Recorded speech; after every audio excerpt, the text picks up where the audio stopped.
Assalamualaikum warahmatullahi wabarakatuh. Perkenalkan, nama saya Wafa Fauzia dengan NIM 112110474. Di sini saya akan mempresentasikan tentang bagaimana caranya memulai bisnis fashion muslimah di bulan Ramadan. Baik, dalam kesempatan kali ini saya akan mempresentasikan bagaimana caranya memulai bisnis fashion muslimah di bulan Ramadan. Bulan Ramadan merupakan bulan yang penuh berkah dan spiritualitas bagi umat muslim di seluruh dunia. Juga menjadi momen penting bagi industri fashion muslim. Di bulan Ramadan, permintaan akan pakaian yang sesuai dengan nilai-nilai agama dan tradisi menjadi tinggi. Bisnis fashion muslim memiliki potensi pasar yang besar selama bulan suci ini. Fashion Muslim berkembang pesat dalam beberapa tahun terakhir, tidak hanya di kalangan Muslim, tetapi juga di kalangan non-Muslim yang menghargai desain dan modis dan juga santun. Dengan pasar yang terus berkembang, bulan Ramadan menjadi waktu yang tepat untuk memulai bisnis fashion Muslim atau memperluas jangkauan bisnis yang sudah ada.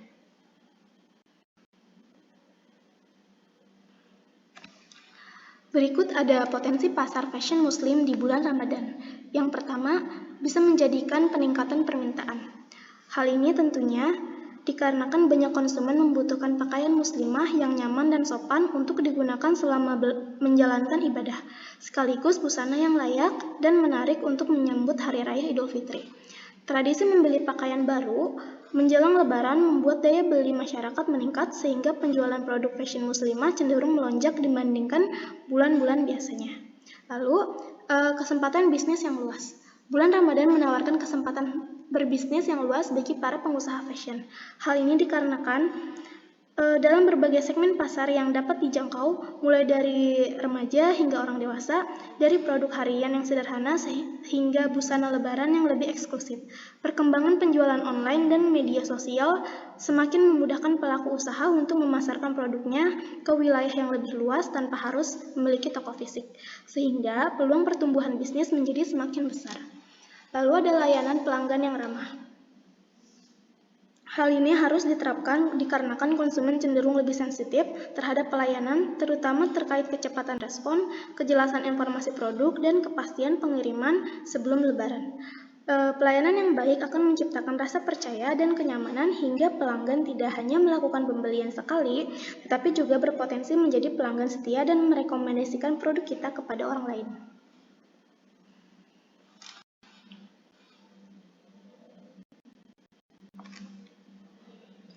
Di sini ada cara mengantisipasi tantangan dan persaingan. Yang pertama, ada analisis tantangan dan peta persaingan. Tujuannya untuk mengetahui posisi bisnis kita sebelum Ramadan dimulai. Tantangan utamanya bisa jadi karena adanya banyak brand bermunculan. Hal itu bisa menjadi awal dari perang harga. Lalu, konsumen sensitif pada waktu dikarenakan takut barangnya tidak sampai saat Lebaran.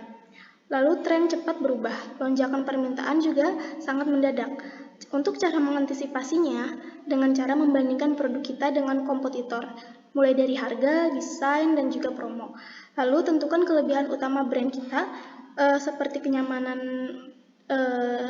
busana pakaiannya, terus dan harganya yang affordable. Lalu yang kedua ada strategi produk tepat, berbeda, dan relevan. Hal ini juga bisa disebut dengan diferensiasi produk. Tujuannya untuk menghindari produk yang kalah saing atau yang pasaran seperti itu, seperti dari modelnya atau harganya dan kualitasnya. Untuk cara menerapkannya dengan menentukan jenis produk busana itu sendiri, seperti gamis tarawih, saat lebaran, daily wear Ramadan. Juga membuat pembeda produk dengan memilih warna-warna yang eksklusif, cuttingan yang menutup aurat tapi modern, juga menambahkan dengan detail kecil seperti kancing busui atau wudu friendly. Lalu yang ketiga, ada manajemen stok dan produksi yang aman. Tujuannya untuk menghindari kerugian karena stok mati atau kekurangan barang. Lalu yang keempat, ada strategi harga dan promo yang kompetitif. Tujuannya untuk menarik pembeli tanpa merusak margin. Cara penerapannya dengan menentukan harga sesuai segmen. Kita tidak bisa ikut-ikutan memberi harga murah, tetapi tidak mempertimbangkan bagaimana keeksklusifan bahan yang digunakan. Lalu gunakan promo bernilai tambah seperti paket keluarga, gratis hijab atau aksesoris, atau diskon pembelian kedua. Contohnya seperti beli gamis lebaran plus hijab, harganya lebih hemat daripada beli satuan. Yang kelima ada branding dan storytelling Ramadan. Tujuannya untuk menghubungkan produk dengan emosi konsumen. Biasanya konsumen membeli pakaian muslim atau pakaian untuk Idul Fitri dikarenakan untuk kesederhanaan, kebersamaan keluarga, dan ibadah dan makna Ramadan. Yang keenam ada strategi pemasaran digital yang efektif. Tujuannya meningkatkan visibilitas di tengah persaingan yang ketat. Caranya dengan mempromosikannya di Instagram atau TikTok seperti video try-on-nya, mix and match Ramadan dengan fashion yang berbeda. Lalu untuk selling menjelang Ramadan dengan live di TikTok atau di aplikasi Shopee. Lalu yang ketujuh, antisipasi masalah operasional.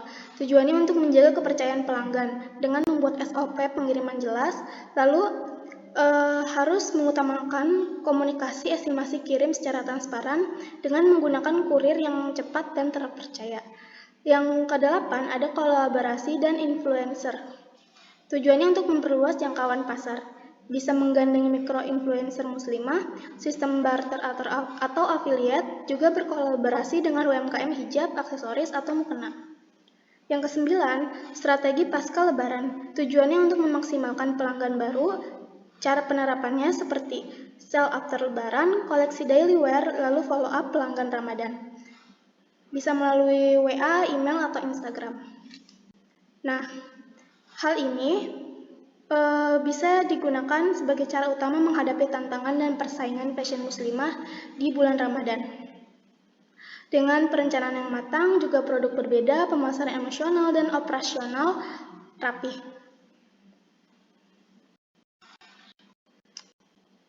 Yang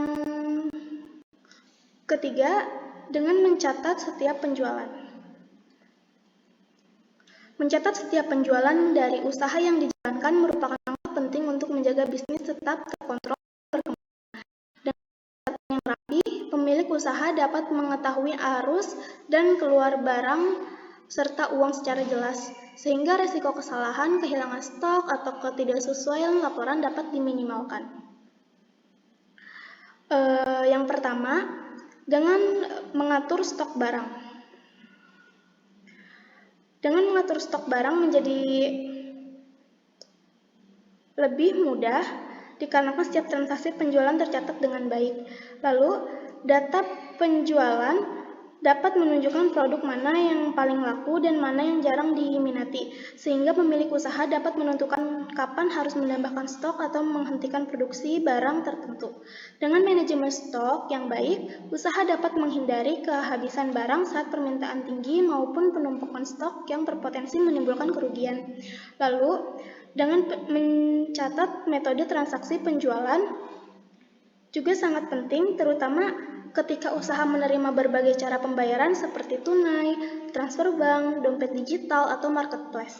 Dengan mengetahui metode transaksi yang paling sering digunakan pelanggan, pelaku usaha dapat menyesuaikan layanan pembayaran agar lebih praktis dan meningkatkan kenyamanan konsumen.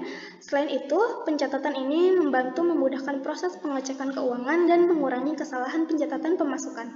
Yang ketiga adalah laporan usaha lengkap. Kita harus membuat laporan usaha lengkap karena hal ini bisa menjadi hasil dari pencatatan penjualan yang konsisten.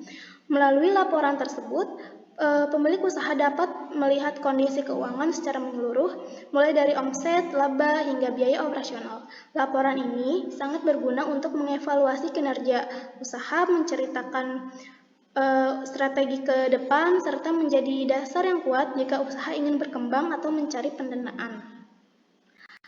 Yang keempat ada manajemen pelanggan atau CRM. atau bisa disebut juga dengan Customer Relationship Management, dapat dilakukan dengan lebih baik ketika data penjualan tersimpan rapi. Informasi pelanggan seperti riwayat pembelian dan preferensi produk dapat digunakan untuk membangun hubungan jangka panjang, memberi promo yang tepat sasaran, dan meningkatkan loyalitas pelanggan. Pelanggan yang merasa diperhatikan cenderung memiliki pembelian ulang dan merekomendasikannya kepada orang lain. Lalu, manajemen karyawan dan cabang usaha. Pencatatan yang baik mendukung manajemen karyawan dan cabang usaha, terutama jika bisnis sudah berkembang. Data penjualan dapat digunakan untuk menilai kinerja karyawan, mengatur jadwal kerja, serta membandingkan performa antar cabang. Dengan sistem pencatatan yang teratur, pengelolaan usaha menjadi lebih profesional, efisien, dan juga siap untuk tumbuh dalam jangka panjang.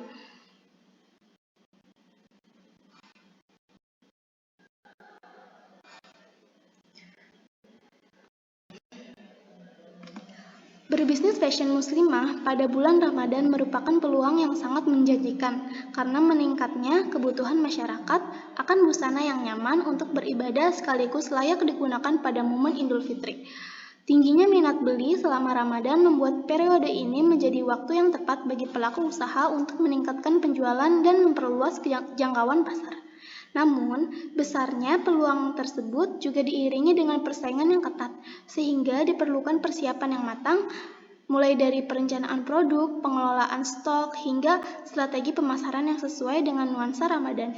Dengan memahami kebutuhan konsumen, menjaga kualitas produk dan layanan, serta mengelola usaha secara tertib dan profesional, sehingga fashion muslimah tidak hanya dapat meraih keuntungan jangka pendek selama Ramadan, tetapi juga membangun kepercayaan dan loyalitas. Sekian presentasi dari saya, kurang lebihnya mohon maaf. Assalamualaikum warahmatullahi wabarakatuh.